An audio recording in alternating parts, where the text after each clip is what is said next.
Migration is at the core, really, of not just economic, but also social and human development.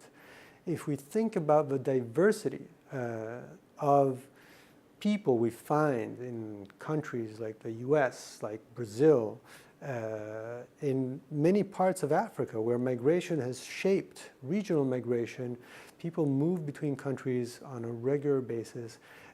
This is really a resource, and we should need to remember that people are a resource for society.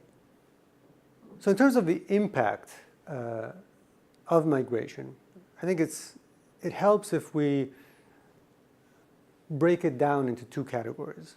The people who are forced to move and the challenges and opportunities that they have, as opposed to more traditional migration, people who plan to migrate and therefore are doing it to improve their livelihoods relative to what they have at home. So in the first case, think about protracted crises such as the one we see every day in Syria. There's a large population of refugees coming out of Syria, out of South Sudan, Democratic Republic of Congo. These are all people who need to get back on their feet when they arrive at the destination. Now, FAO, for example, tries to help them in partnership with countries and with other stakeholders. We provide agricultural inputs and technical support.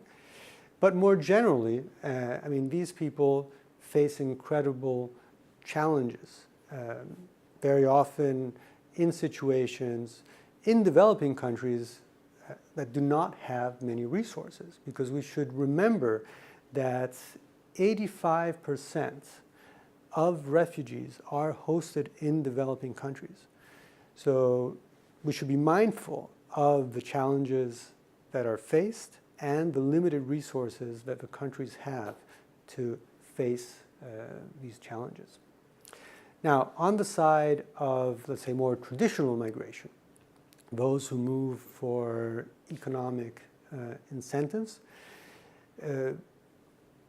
this can have a big impact. Now, clearly it has the costs associated with the travel and leaving the family behind and the uncertainty, but we see throughout the world migrants sending home remittances can make a big difference.